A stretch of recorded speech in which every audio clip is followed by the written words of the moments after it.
ಕನ್ನಡಿಗ ಮುಖ್ಯಮಂತ್ರಿ ಅಂತ ಪ್ರೊಫೈಲ್ ಬದಲಾವಣೆ ಆಗಿರೋ ಬಗ್ಗೆ ಇದೀಗ ನ್ಯೂಸ್ ಅಪ್ಡೇಟ್ ನಿಮ್ಮ ಅಶ್ವವೇಗ ನ್ಯೂಸ್ ನಲ್ಲಿ ಸಿಎಂ ಆಫ್ ಕರ್ನಾಟಕದ ಟ್ವೀಟ್ ಖಾತೆಯಲ್ಲೂ ಬದಲಾವಣೆ ಆಗಿದೆ.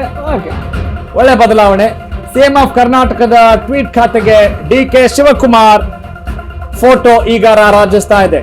ಮುಖ್ಯಮಂತ್ರಿ ಆದ ಬಳಿಕ ಮೊದಲ ಟ್ವೀಟ್ ಮಾಡಿದ್ದಾರೆ ಡಿಕೆ ಶಿವಕುಮಾರ್.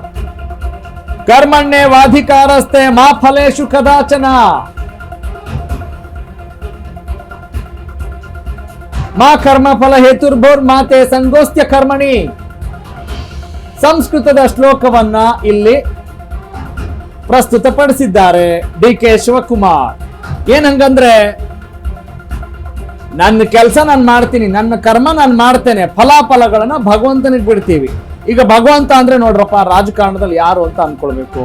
ಪ್ರಜಾಪ್ರಭುತ್ವ ಅಂದ್ರೆ ಪ್ರಜೆಗಳೇ ಪ್ರಭುಗಳು. ರಾಜಕಾರಣ ಅಂತ ಬಂದಾಗ ನಿಮ್ಮ ಹೈಕಮಾಂಡದ ನಾಯಕರು ಪ್ರಭುಗಳಾಗಿರ್ಬೋದು ಅಲ್ವೇ? ಓಕೆ, ಒಳ್ಳೇದಾಗ್ಲಿ.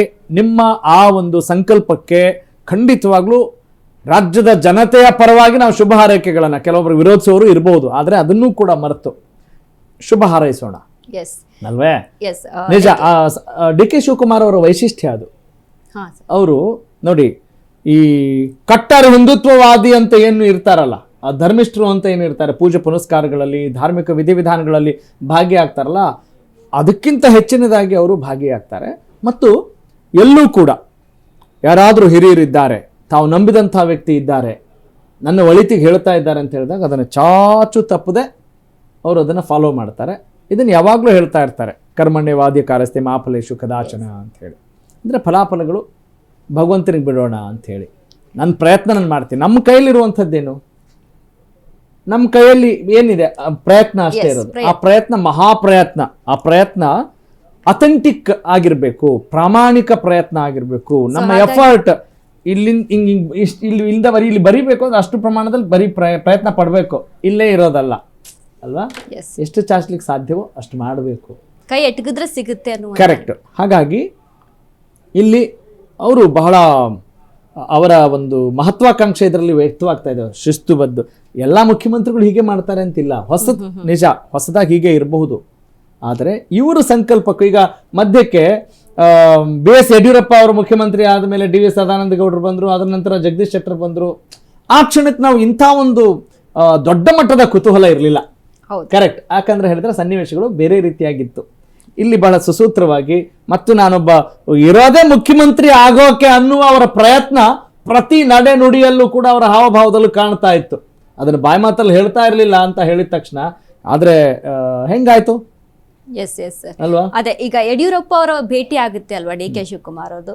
ಅಂದ್ರೆ ಈ ಹಿಂದೆ ಒಂದು ಹಳೆಯ ವಿಡಿಯೋ ವೈರಲ್ ಆಗ್ತಾ ಇತ್ತು.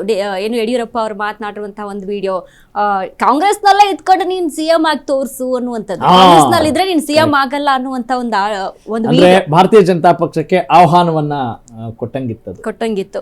ಸೊ ಹಾಗಾಗಿ ಅಂದ್ರೆ ಇದನ್ನ ಚಾಲೆಂಜಿಂಗ್ ಆಗಿ ತಗೊಳ್ಳೋದಾಗಿರ್ಬೋದು, ಅಥವಾ ನಾನು ಹೋಗಿ ಅವರ ಮಾನವೀಯತೆ ದೃಷ್ಟಿಯಿಂದ, ಡಿ ಕೆ ಶಿವಕುಮಾರ್ ಅವರು ಅದಕ್ಕೆ ಕ್ಲಾರಿಟಿ ಕೊಟ್ಟಿದ್ದಾರೆ, ಮಾನವೀಯತೆ ದೃಷ್ಟಿಯಿಂದ ಹೋಗಿ ನಾನು ಅವ್ರನ್ನ ಆಹ್ವಾನ ಮಾಡಿದೆ ಅನ್ನುವಂತ ನಿಟ್ಟಿನಲ್ಲಿ ಅದೇ ಬೇಕಾಗಿರೋದು. ಸೊ ಹೀಗಾಗಿ ಅಂದ್ರೆ ಡಿ ಕೆ ಶಿವಕುಮಾರ್ ಒಂದು ದೈವ ಭಕ್ತಿಯ ವಿಚಾರಕ್ಕೆ ಸಂಬಂಧಪಟ್ಟಂತೆ ಈಗ ಏನೋ ಒಂದು ಶ್ಲೋಕವನ್ನ ಹಾಕೊಂಡು ಅವರ ಒಂದು ಪೇಜ್ ಅನ್ನ ಮೊದಲ ಟ್ವೀಟ್ ಅನ್ನ ಮಾಡಿದ್ದಾರೆ.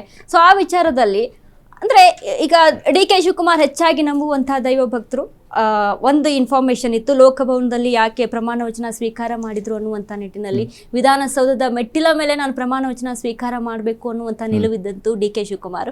ಬಟ್ ನೊಣವಿನಕೆರೆ ಅಜ್ಜಯ್ಯ ಅವರ ಒಂದು ಹೇಳಿಕೆಯ ಮೇರೆಗೆ ಅಥವಾ ಒಂದಿಷ್ಟು ಗ್ರಹಗತಿಗಳು ಅದು ಇದು ಇವನ್ನೆಲ್ಲವನ್ನು ಕೂಡ ಲೆಕ್ಕ ಹಾಕಿ ಲೋಕಭವನದಲ್ಲಿ ಪ್ರಮಾಣ ವಚನ ಸ್ವೀಕಾರ ಮಾಡ್ತಾರೆ. ಸ್ವೀಕಾರ ಮಾಡೋಕ್ಕೆ ಹೋಗುವಕ್ಕಿಂತ ಮುನ್ನ ಅಲ್ಲಿ ಸ್ವಾಮೀಜಿಗಳ ಹತ್ರ ಅವ್ರು ತೆಗೆದುಕೊಂಡಂತ ಆಶೀರ್ವಾದ, ಅಲ್ಲಿ ಅವರಿಗೆ ಕೊಟ್ಟಂತ ಟೈಮು, ಅಂದ್ರೆ ಅವರ ದೈವ ಭಕ್ತಿ ಎಷ್ಟನ್ನೋದನ್ನ ನಾವು ಅಲ್ಲಿ ನೋಡಿ. ಕರೆಕ್ಟ್. ನಿಜ, ಅದೆಲ್ಲವೂ ಇರಬೇಕು. ಅದು ಸತ್ಯ. ಹಂಗಿದ್ರೆ ಒಳ್ಳೇದಲ್ಲ. ಒಬ್ಬ ಅವರು ಸ್ವಾಮೀಜಿಗಳಿಗೆ ನಮಸ್ಕಾರ ಮಾಡ್ತಾರೋ, ಅವ್ರು ನಂಬಿದಂತ ಅಜ್ಜಯ್ ಅವ್ರಿಗೆ ಮಾಡ್ತಾರೋ, ಅದ್ರ ಬಗ್ಗೆ ಅದು ಅವರ ಬಿಲೀಫ್. ಆದ್ರೆ ರಾಜ್ಯದ ಜನತೆ ಅಂತ ಬಂದಾಗ ನಾವು ಮಾತೆತ್ತಿದ್ರೆ ನಾವೆಲ್ಲರೂ ಕೂಡ ಜನತೆ ಪರವಾಗಿ ಮಾತನಾಡಬೇಕು. ಜನತೆ ಪರವಾಗಿ ಇನ್ ದ ಸೆನ್ಸ್ ಜನತೆ ತಪ್ಪು ಮಾಡಿದ್ರು ಅದು ಸರಿ ಅನ್ಬೇಕು ಅಂತ ಹೇಳ್ತಾ ಇಲ್ಲ. ಅವರ ಆಶೋತ್ತರಗಳಿಗೆ ಸಂಬಂಧಪಟ್ಟ ಏನ್ ಕೇಳ್ತಾರೆ ಜನ, ಏನ್ ಕೇಳ್ತಾರೆ? ಒಬ್ಬ ಜನರಿಗೆ ಏನೇನ್ ಬೇಕು? ಆಕ್ಚುಲಿ ಅಭಿವೃದ್ಧಿ. ಏನು ಅಭಿವೃದ್ಧಿ ಅಂದ್ರೆ ಯಾವ್ದಾದ್ರಲ್ಲಿ ಅಭಿವೃದ್ಧಿ ಆಗ್ಬೇಕು? ಅವ್ರು ಕೇಳೋದೇನು? ಯಾವುದು ತುಟ್ಟಿ ಆಗ್ಬಾರ್ದ್ರಿ. ನಾವು ಆರೋಗ್ಯ ಸುಧಾರಿಸ್ಕೋಬೇಕು ಅಂತ ಹೇಳಿದ ತಕ್ಷಣ, ನಮಗೆ ಬೇಕಾಗಿದ್ದು ಪಡೆದುಕೊಳ್ಬೇಕು ಅಂತ ಹೇಳಿದ ತಕ್ಷಣ ಎಲ್ಲದಕ್ಕೂ ಕೂಡ ನಾವು ಅತಿ ಹೆಚ್ಚು ಬೆಲೆ ತೆತ್ತೆ ಹೋಗಬೇಕು ಅಂತ ಇರಬಾರ್ದು. ಶುದ್ಧವಾದ ಗಾಳಿ ಬೇಕು, ಕುಡಿಯೋಕೆ ಒಳ್ಳೆ ನೀರು ಬೇಕು ಅಲ್ವಾ, ಮೂಲಭೂತ ಸೌಕರ್ಯಗಳು.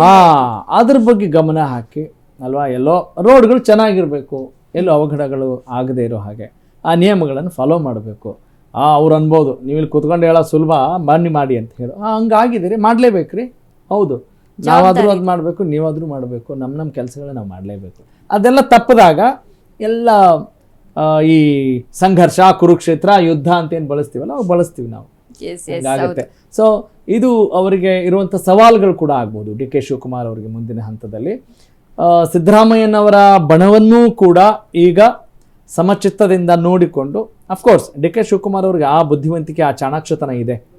ಎಲ್ಲರನ್ನೂ ಕೂಡ ಸರಿದೂಗಿಸ್ಕೊಂಡು ಹೋದ್ರೇ ಅವರ ಬೇಳೆನೂ ಕೂಡ ಬೇಯತ್ತೆ, ರೊಟ್ಟಿನೂ ಕೂಡ ಸಿಗುತ್ತೆ ಅಲ್ಲ, ಸಹಜ ಅದು. ಈಗ ಒಂದು ಮುಖ್ಯಮಂತ್ರಿ ಸ್ಥಾನವನ್ನು ಅಲಂಕರಿಸಿದ್ದಾರೆ ಅಂತ ಹೇಳಿದಾಗ ಅವ್ರಿಗೂ ಕೂಡ ಒಂದು ಜವಾಬ್ದಾರಿ ಇದ್ದೇ ಇರುತ್ತೆ. ನಾನು ಹೇಗೆ ಬೇಕಾದಾಗ ನಡ್ಕೊಳ್ಳೋಂಗಿಲ್ಲ ಅಂತ ಹೇಳಿ. ಮುಖ್ಯಮಂತ್ರಿ ಆಗಿರ್ತಾರೆ, ನೀವು ಜನರನ್ನ ರಾಜ ಮಾಡಿ ನಿಮ್ಮ ಮುಖ್ಯಮಂತ್ರಿ ಸ್ಥಾನಕ್ಕೆ ಒಂದು ಬೆಲೆ ಬರುತ್ತೆ. ಜನರ ರಾಜ ಆಗ್ಬೇಕಲ್ವಾ. ಏನು ನಿಮ್ಮ ಥರ ಐಷಾರಾಮಿ ಜೀವನವನ್ನು ಎಲ್ಲವನ್ನೂ ಕೇಳಲ್ಲ ಎಲ್ಲರೂ. ಹಾಗೆಯೇ ನಿಮ್ಮ ಆಸ್ತಿ ವಿಚಾರಕ್ಕೆ ಸಂಬಂಧಪಟ್ಟ ಹಾಗೆಯೂ ಕೂಡ ಒಂದು ಗಮನ ಇರುತ್ತೆ. ಇತ್ತೀಚೆಗೆ ತುಂಬಾ ದೊಡ್ಡ ಮಟ್ಟದಲ್ಲಿ ಸುದ್ದಿ ಆಗ್ತಾ ಇದೆ. ನೀವು 2004ರಲ್ಲಿ ಎಷ್ಟಿತ್ತು, 5ರಲ್ಲಿ ಎಷ್ಟು ಆಯಿತು ಬಿಡಿ, ನೀವು ಏನಾದರೂ ಮಾಡಿ ನಮ್ಮ ಜನತೆಯ ಅಭಿವೃದ್ಧಿ ಕಾರ್ಯಗಳು ಅಷ್ಟೇ ದೊಡ್ಡ ಮಟ್ಟದಲ್ಲಿ ಆಗಲಿ ಅನ್ನೋದಷ್ಟೇ ಆಶಯ.